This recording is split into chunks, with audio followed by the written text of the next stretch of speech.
இன்றைக்கு தேவன் உங்களுக்கு எல்லாவற்றையும் கொடுத்திருக்கிறார். சிலுவையின் மூலமாக எல்லாவற்றையும் உங்களை ஆசீர்வதித்திருக்கிறார். இன்றைக்கும் உங்களோடு கூட தான் தேவன் இருக்கிறார். அந்த இளைப்பாறுதலுக்குள் நீங்கள் பிரவேசிக்க வேண்டும் என்று பிரியப்படுகிறார். ஆனால் இந்த 2 காரியம் முக்கியம். உங்கள் இருதயம் விசுவாசத்தினாலும் நிறைந்திருக்க வேண்டும். அல்லேலூயா. அதற்கு நீங்கள் வசனத்தினாலே உங்கள் உள்ளத்தை நிரப்பிக்கொண்டே இருக்க வேண்டும். 2வது, ஜெபத்திலே சஞ்சரித்து கொண்டே இருக்க வேண்டும். அப்பொழுது உங்கள் இருதயத்திலிருந்து ஜீவ ஊற்று புறப்படும். இன்றைக்கும் கூட நாம் பார்க்க போகிற கர்த்தருடைய வார்த்தை, இன்றையனுடைய வார்த்தை, ரேமா வேர்ட் ஃபார் டுடே என்னவென்றால் இருதயம், த ஹார்ட். இருதயத்தை குறித்து நான் இன்றைக்கு உங்களோடு கூட ஒரு சில காரியத்தை இடைப்பட வேண்டும் என்று ஆசைப்படுகிறேன். The heart of man. Heart என்று சொல்லப்படும் பொழுது அது ஆர்கனை குறித்து நாம் பேசலை. The very centre of man, the very person of man, அதாவது உள்ளான மனிதன், த வெரி இன்னர் மேன், அதை தான் ஹார்ட் என்று சொல்லுகிறோம். Amen. The heart of the matter, the heart of a person என்று சொல்லும் பொழுது அந்த மனிதனுடைய அதாவது அந்த core of the human being, அந்த மனிதனுடைய அந்த கோர் நேச்சரை குறித்து நாம் இன்றைக்கு பார்க்க போகிறோம். ஹல்லேலூயா. நீதிமொழிகள் 4ஆம் அதிகாரம் 23ஆம் வசனத்தை நான் உங்களுக்கு வாசிக்க ஆசைப்படுறேன். Keep your heart with all vigilance, for from it flows the springs of life. Hallelujah. For from it flows the springs of life. அதாவது இன்னொரு மொழிபெயர்ப்பில் எப்படியாக சொல்லப்பட்டிருக்கிறது, keep your heart with all diligence, for from it flows the issues of life. தமிழில் கூட உங்களுக்கு நான் வாசிக்கிறேன், மிக அருமையாக இருக்கும். எல்லா காவலோடும் உன் இருதயத்தை காத்துக்கொள், அதனிடத்து நின்று ஜீவ ஊற்று புறப்படும். அல்லேலூயா. இருதயம் எவ்வளவு முக்கியம் என்பதை வேதம் இங்கே நமக்கு காண்பிக்கிறது. தேவன் உங்களோடு கூட இன்றைக்கு இடைப்படுகிறார்.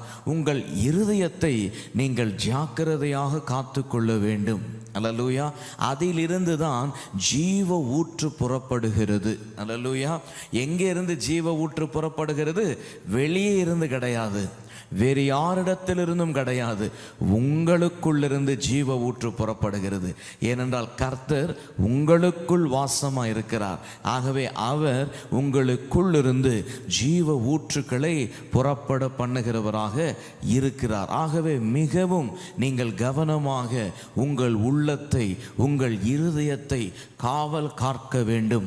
தேவையில்லாத காரியங்களை உங்கள் இருதயத்திலே விதைக்க நீங்கள் அனுமதிக்க கூடாது. தேவையானதை, நன்மையானதை, நல்லதை, ஆமென், அதை தான் உங்கள் உள்ளத்தில் நீங்கள் வைத்திருக்க வேண்டும். அப்பொழுதுதான் அது ஜீவ ஊற்றுக்களாக வெளியே புரண்டோடும். ஆமென். சரி, இன்னொரு வசனத்தை நான் உங்களுக்கு வாசிக்க ஆசைப்படுகிறேன். பாருங்க, மத்தேயு எழுதின புஸ்தகம் 12ஆம் அதிகாரம் 34ஆம் வசனம். அதை உங்களுக்கு வாசிக்கிற மிக அருமையான ஒரு காரியம் அங்கே எழுதியிருக்கிறது. ஆங்கிலத்தில் இப்படியாக சொல்லப்பட்டிருக்கிறது, for out of the abundance of the heart the mouth speaks. Amen. அதை தமிழில் கூட உங்களுக்கு நான் வாசிக்கிறேன். பாருங்க, மத்தேயு 12:34. நலமானவைகளை எப்படி பேசுவீர்கள்? இருதயத்தின் நிறைவினால் வாய் பேசும். வேதம் சொல்லுகிறது, ஆண்டவராகிய இயேசு கிறிஸ்து சொல்லுகிறார், இருதயத்தின் நிறைவினாலே வாய் பேசுமாம். அல்லேலூயா. ஸோ உங்கள் இருதயத்தில் எது நிரம்பி இருக்கிறதோ நீங்கள் அதை தான் பேச போகிறீர்கள். உங்கள் இருதயத்திலே இன்றைக்கு எது நிரம்பி இருக்கிறது? விசுவாசத்தினால் உங்கள் இருதயம் நிரம்பி இருக்கிறதா? அப்பொழுது நீங்கள் விசுவாச வார்த்தைகளை பேசுவீர்கள். அப்படியானால் கர்த்தருடைய வார்த்தையை பேசுவீர்கள், கர்த்தருடைய அற்புதங்களை பேசுவீர்கள், கர்த்தருடைய சாட்சிகளை பேசுவீர்கள். பிரியமானவர்களே, ஒருவேளை உங்களுடைய இருதயம் அவிசுவாசத்தினால் நிறைந்திருக்கும் என்றால், பயத்தினால் நிறைந்திருக்கும் என்றால், சந்தேகத்தினால் நிறைந்திருக்கும் என்றால், திகிலினால் நிறைந்திருக்கும் என்றால், அதாவது தோல்வியினால், இப்படிப்பட்ட காரியங்களினால் உங்கள் இருதயம் நிறைந்திருக்கும் என்றால் உங்கள் நாவு அதை வெளிப்படுத்தும். What a man is, the words of a man will reveal. ஒரு மனிதன் எப்படி இருக்கிறான், ஒரு மனிதனுடைய இருதயத்தில் என்ன இருக்கிறது என்பதை அதாவது ஒரு சில நேரம் அந்த மனிதனிடத்திலே இடைப்படுகிற வேளையிலே நாம் மிக சுலபமாக தெரிந்து கொள்ளலாம். ஏனென்றால் உள்ளத்தில் என்ன இருக்கோ அதுதான் நாவல வரப்போகுது. ஆமேன். இன்றைக்கு கர்த்தர் உங்களை பார்த்து சொல்லுகிறார், உங்களுடைய வார்த்தை இன்றைக்கு என்னவென்றால், உங்கள் இருதயத்தில் தேவனுடைய வார்த்தை இருக்கட்டும், உங்கள் இருதயத்திலே விசுவாசம் இருக்கட்டும், உங்கள் இருதயத்திலே தேவன் மீது ஒரு அசராத நம்பிக்கை இருக்கட்டும். எப்பொழுதும் ஆமென். நீங்கள் எப்படிப்பட்ட வார்த்தைகளை பேச வேண்டும்? விசுவாச நம்பிக்கையின் வார்த்தைகளை பேச வேண்டும். தேவனை மகிமைப்படுத்துகிற வார்த்தைகளை பேச வேண்டும். எந்த நெகட்டிவ் காரியத்தை பேசக்கூடாது, எந்த ஃபெயிலியரை பேசக்கூடாது, எந்த டிசப்பாயின்மெண்ட்டை பேசக்கூடாது, எந்த ரிக்ரெட்டை பேசக்கூடாது, எந்த பழைய பாவங்களையெல்லாம் பேசக்கூடாது.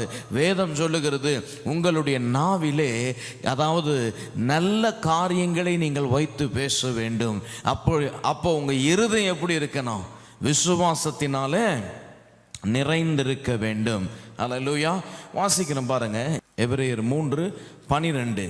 Take care, brothers, lest there be in any of you an evil, unbelieving heart, leading you to fall away from the living God. Amen.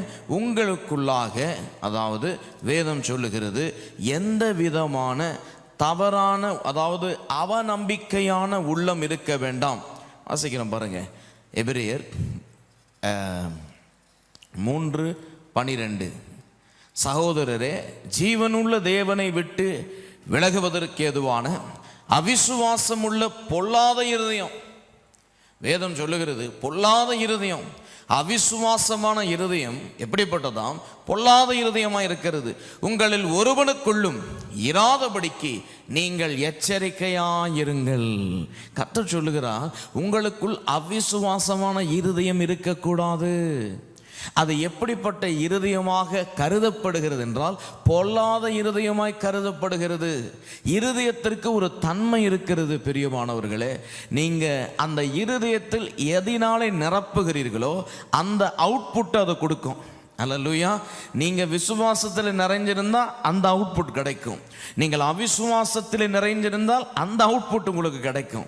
இதே அதிகாரத்தில் நீங்கள் வாசிப்பீர்கள் என்றால் பாருங்க, 18ஆம் வசனத்தை உங்களுக்கு வாசிக்கிறேன். பின்னும் என்னுடைய இளைப்பாறுதலில் பிரவேசிப்பதில்லை என்று அவர் யாரை குறித்து ஆணையிட்டார்? கடவுள் யாரை குறித்து நீ என் இளைப்பாறுதலில் இருக்க மாட்டாய், அதாவது பிரவேசிப்பதில்லை என்று யாரை குறித்து அவர் ஆணையிட்டார்? கீழ்ப்படியாதவர்களை குறித்தல்லவா? யார் இந்த கீழ்ப்படியாதவர்கள்?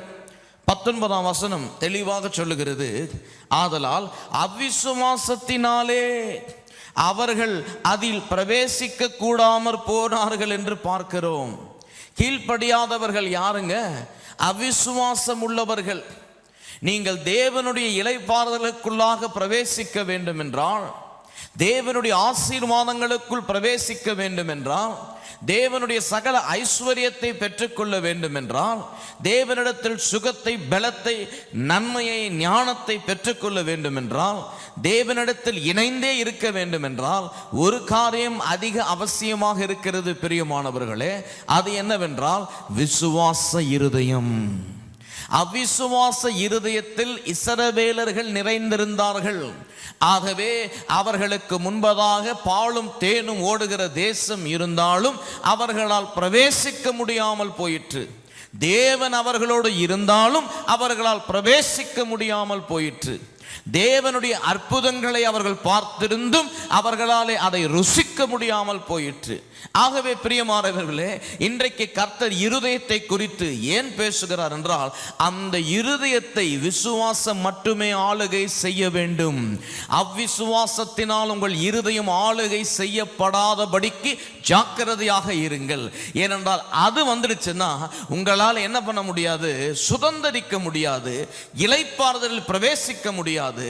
நீங்கள் வந்துட்டு என்ன ஆயிடுவீங்க, மிகவும் வந்துட்டு சிரமத்துக்குள்ளாக்கப்படுவீர்கள். ஆகவே பிரியமானவர்களே, உங்களுக்கு இந்த நாள் கர்த்தர் சொல்லுகிற வார்த்தை, விசுவாசத்தினால் உங்கள் உள்ளத்தை நிரப்புங்கள்.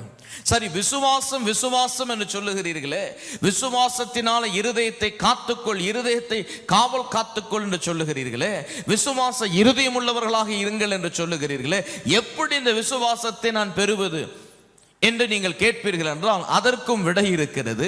வேதம் சொல்லுகிறது, ரோமர் 10:17 விசுவாசம் கேள்வியினாலும், கேள்வி தேவனுடைய வசனத்தினாலும் வருகிறது.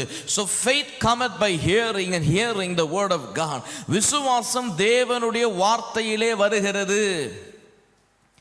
தேவனுடைய வார்த்தை ஒவ்வொரு நாளும் நீங்கள் வாசிக்கிறவர்களாக இருப்பீர்களானால், தேவனிடத்திலே ஒவ்வொரு நாளும் நீங்கள் சஞ்சரிக்கிறவர்களாக, ஜபத்திலே அப்படிப்பட்ட ஒரு ஐக்கியம் கொண்டவர்களாக நீங்கள் இருப்பீர்கள் என்றால், இந்த 2 காரியம் உங்கள் வாழ்க்கையில் இருக்கிறோமானால், ஒன்று, நீங்கள் தேவனுடைய வசனத்தை வாசிக்க வேண்டும், அப்பதான் விசுவாசம் வரும்.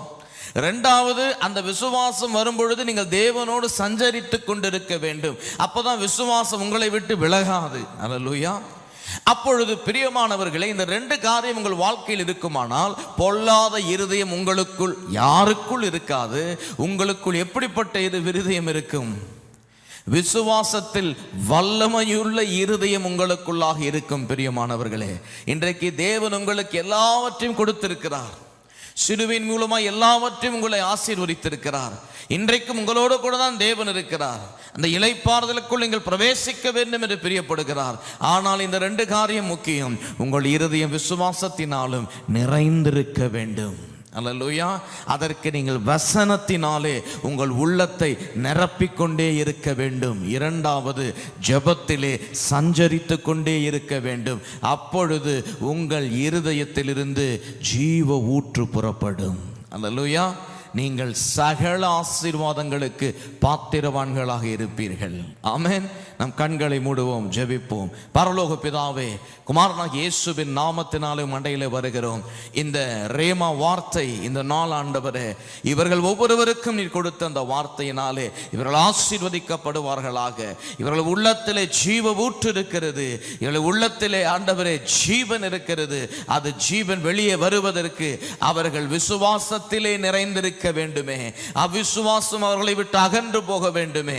அதற்கு முடி வார்த்தையினாலே அவர்கள் நிறைந்திருக்க வேண்டுமே. ஜெபத்திலே அவர்கள் தரித்திருக்க வேண்டுமே. இந்த 2 காரியங்கள் அவர்கள் வாழ்க்கையிலே நடக்கட்டும். பார்த்து கொண்டிருக்கிற ஒவ்வொருடைய வாழ்க்கையிலே ஜெபமும், ஒவ்வொருடைய வாழ்க்கையிலே வேத வசனத்தினுடைய நிறைவும் காணப்படும்படி ஜெபிக்கிறோம். அதன் நிமித்தம் இவர்கள் இளைப்பாறுதலுக்குள்ளாக, ஆசீர்வாதத்திற்குள்ளாக, சகல நன்மைக்குள்ளாக பிரவேசிப்பார்களாக. இயேசுவின் நாமத்தில் ஜெபிக்கிறோம் பிதாவே. ஆமென். God bless you. God be with you.